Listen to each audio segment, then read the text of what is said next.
মাংস দিয়ে আলুর ঝোল বানানোর জন্য আমি 1 কেজি গরুর মাংস নিয়েছি। 1 কাপ পেঁয়াজ কুচি দিয়ে দেব, 2 টেবিল স্পুন আদা রসুনের পেস্ট, 1 টেবিল চামচ মিক্স নাট পেস্ট, 1 টিস্পুন হলুদ গুঁড়া, 2 টিস্পুন মরিচ গুঁড়া, 1 টিস্পুন গরম মশলার গুঁড়া, 1 টিস্পুন ধনিয়া গুঁড়া, হাফ টিস্পুন জিরা গুঁড়া, 1 টিস্পুন লবণ, হাফ কাপ টক দই, 2 পিস জয়ত্রী হাত দিয়ে গুঁড়া করে দিচ্ছি, 1 পিস বড় সাইজের তেজপাতা মাঝখানে ভেঙে দিয়ে দিচ্ছি, 4 পিস লবঙ্গ, 4 পিস দারচিনি, 5 পিস এলাচ, 1 পিস বড় এলাচ, 12 পিস কালো সাদা গোলমরিচ, অর্ধেক পিস জয়ফল আধা ভাঙা করে গুঁড়া করে দিচ্ছি। 1 কাপ তেল দিয়ে দেব, হাত দিয়ে ভালোভাবে মেশাতে হবে। মাংস ভালো করে ম্যারিনেট করতে হবে। অল্প পানি দিয়ে দেব, ভালো করে ম্যারিনেট করে রাখবো ঢাকনা দিয়ে ঢেকে আধা ঘন্টার জন্য।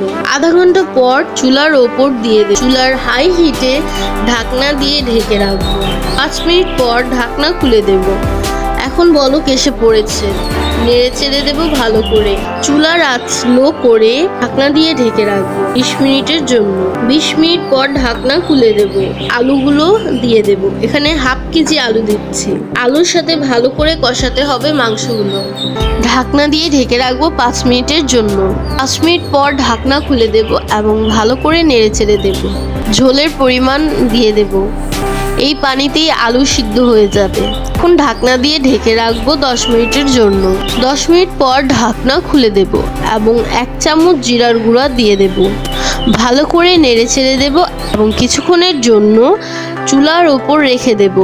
হয়ে গেল মজাদার স্বাদের আলু দিয়ে গরুর মাংসের ঝোল। বাঁধাকপি দিয়ে গরুর মাংসের ভুনা করে দেখাবো। আধা কেজি গরুর মাংস নিয়েছি, 1 কাপ পেঁয়াজ, 2টা তেজপাতা, 2টা দারচিনি, 4টা এলাচ, 4টা লবঙ্গ, 8টা গোলমরিচ, 2 টেবিল চামচ আদা রসুনের পেস্ট, 1 চামচ মরিচ পেস্ট, 1 চামচ হলুদ, 1 চামচ ধনিয়া, 1 চামচ জিরা, আধা চামচ গরম মশলা, 1 চামচ মরিচ গুঁড়া, 1 কাপ তেল। হাত দিয়ে ভালোভাবে মাংসের সাথে মশলা মেশাতে হবে।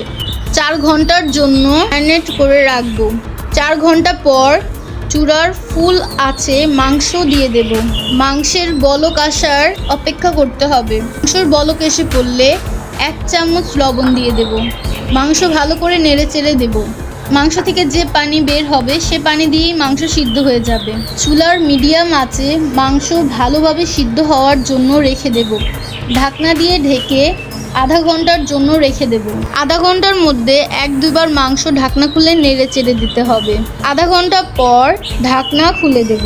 মাংস ভুনা হয়ে গিয়েছে, অর্থাৎ মাংস ভালোভাবে সিদ্ধ হয়ে গিয়েছে। বাঁধাকপিগুলো দিয়ে দেব। আমি এখানে একটা আলাম বাঁধাকপি দিচ্ছি। বাঁধাকপির সাথে ভালো করে মশলা মিশিয়ে দেব। ভালোভাবে নেড়ে চেড়ে দিতে হবে। এখন ঢাকনা দিয়ে ঢেকে রাখবো। 3 মিনিট পর ঢাকনা খুলে দেব। মাংসের সাথে ভালো করে বাঁধাকপি মিশিয়ে দেব। ভালো করে মেশাতে হবে, দেখতেই পারছো। ঢাকনা দিয়ে ঢেকে রাখবো। আবার বাঁধাকপি থেকে যে পানি বের হবে সে পানি দিয়েই বাঁধাকপি সিদ্ধ হয়ে যাবে। মধ্যে একবার নেড়ে দেব, তোমরা দেখতেই পারছো। টোটাল আধা ঘন্টা হয়ে গিয়েছে। এখন ঢাকনা খুলে দেব। 7-8টা কাঁচামরিচ মাঝখানে ভেঙে দিয়ে দেব। নামানোর আগে 1 চামচ জিরা দিয়ে দেব। সবগুলো ভালোভাবে মিশিয়ে দেব। কাঁচামরিচের গ্রানের জন্য ঢাকনা দিয়ে ঢেকে রাখবো 3 মিনিটের জন্য। 3 মিনিট পর ঢাকনা খুলে দেব। হয়ে গেল সুস্বাদু বাঁধাকপি দিয়ে গরুর মাংসের ভুনা। গরুর মাংসের কালা ভুনা তৈরি করে দেখাবো। কালো ভুনা তৈরি করতে একসাথে অনেকগুলো মাংসের প্রয়োজন হয়। 2 কেজি পরিমাণ গরুর মাংস নিয়েছি। এখানে গরুর মাংসের সাইজ একটু বড় বড় এবং হাড় চর্বি সহ নিয়েছি। কালো ভুনাতে মাংসের সাথে হাড় চর্বি সহ ব্যবহার করা হয়। আধা কাপ টক দই দিয়ে দেব। 1 টিস্পুন আদার পেস্ট, 1 টিস্পুন রসুনের পেস্ট, 2 টিস্পুন মরিচ গুঁড়া, হাফ টিস্পুন হলুদ, 1 টিস্পুন কালো ভুনার মশলা, হাফ চামচ জায়ফল গুঁড়া। 2 কেজি মাংসের আন্দাজে একটা জয়ত্রীকে হাত দিয়ে ভেঙে ছোট ছোট টুকরা করে দিয়ে দিচ্ছি। হাফ কাপ পেঁয়াজ বেরেস্তা গুঁড়ো করে দিয়ে দিচ্ছি। 1 চামচ লবণ। হাত দিয়ে ভালো করে মাংসের সাথে মশলাকে মেখে নিতে হবে। মাখা হয়ে গেলে 1 ঘন্টার জন্য ঢাকনা দিয়ে ঢেকে রাখবো। 1 ঘন্টা পর ঢাকনা খুলে দেব। একটি কড়াইয়ে 1 কাপ তেল দিয়ে দেব। তেল গরম হয়ে আসলে 4টা দারচিনি, 4টা এলাচ বড় সাইজের, 2টা তেজপাতা বড় সাইজের যা মাঝখানে ভেঙে নিয়েছি, 16টা কালো গোলমরিচ, 1টা স্টার অ্যানিস, 8টা লবঙ্গ, 1 কাপ পেঁয়াজ দিয়ে দেব। কড়াইয়ে তেলের মধ্যে সবগুলো মশলা দিয়ে দেব। যখন মশলার ঘ্রাণ বের হবে 1 কাপ পেঁয়াজ দিয়ে দেব। পেঁয়াজ হালকা বাদামি হয়ে আসলে এখন মেখে রাখা মাংসগুলো দিয়ে দেব। ভালো করে মাংসগুলো নাড়তে হবে। মাংসের সাথে মেখে রাখা মশলাগুলো দিয়ে দিচ্ছি। ভালো করে মাংস নাড়তে হবে। 5 মিনিটের জন্য ঢাকনা দিয়ে ঢেকে রাখবো। 5 মিনিট পর ঢাকনা খুলে দেব। দেখতে পাচ্ছ মাংস থেকে পানি বের হয়েছে। এই পানিতে মাংস সিদ্ধ হয়ে যাবে। 10 মিনিটের জন্য আবার ঢাকনা দিয়ে ঢেকে রাখবো। 10 মিনিট পর ঢাকনা খুলে দেব। দেখতেই পাচ্ছ পানি শুকিয়ে তেল উপরে চলে এসেছে। 2 চামচ সয়া সস দিয়ে দেব। নেড়ে চেড়ে ভালোভাবে মিশিয়ে দেব। আবার ঢাকনা দিয়ে ঢেকে রাখবো।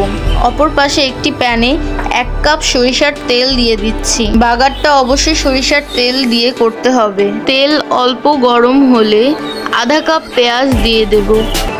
পেঁয়াজ হালকা বাদামি হতে শুরু করলে 1 চামচ লম্বা করে কেটে নিয়েছি তা দিয়ে দিচ্ছি। একইভাবে 1 চামচ আদা কুচি দিয়ে দিচ্ছি। অনবরত নাড়তে হবে। বাদামি হয়ে আসলে চুলা বন্ধ করে দেব। আধা চামচ শাহি জিরা দিয়ে দেব। নেড়ে চেড়ে দেব। কালা ভুনার মধ্যে শাহি জিরা দিতেই হবে।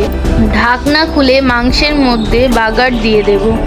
ভালো করে নেড়ে চেড়ে দেব। 1 চামচ জিরা দিয়ে দেব। আধা চামচ ধনিয়া, আধা চামচ গরম মশলা, সবগুলো ভালোভাবে নেড়ে চেড়ে দেব। সাদা গোলমরিচ গুঁড়া 1/2 টিস্পুন অবশ্যই দিতে হবে। নেড়ে চেড়ে দেব। 5 মিনিটের জন্য ঢাকনা দিয়ে ঢেকে রাখবো বাগারের ফ্লেভারের জন্য। 5 মিনিট পর ঢাকনা খুলে দেব এবং ভালো করে নেড়ে চেড়ে দেব। আবার 1/2 কাপ পেঁয়াজ দিয়ে দেব। 7-8টা কাঁচামরিচও দিয়ে দেব। নেড়ে চেড়ে দেব। কালাভুনার কালার কিরকম হয়েছে। আবার ঢাকনা দিয়ে ঢেকে রাখবো 7-8 মিনিটের জন্য। ঢাকনা খুলে দেব 7-8 মিনিট পর।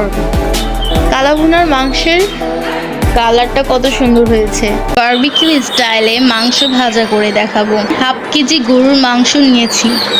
আমি গরুর মাংসগুলো লম্বা করে কেটে নিয়েছি।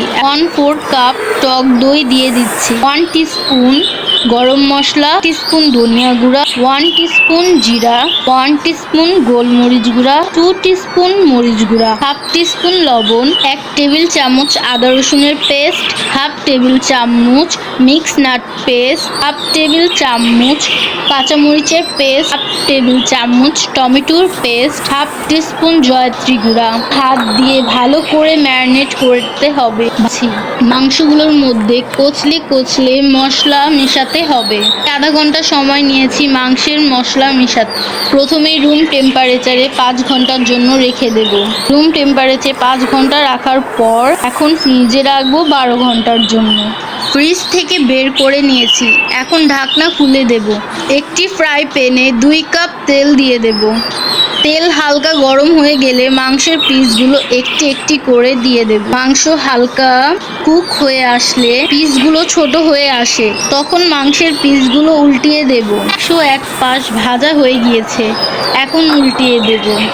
মাংসের পিসগুলো যে পাতলা ছিল তাই ভাজতে বেশি টাইম লাগেনি। এখন 2 পাশে কুক হয়ে গিয়েছে। টেস্টি মাংস ভাজা।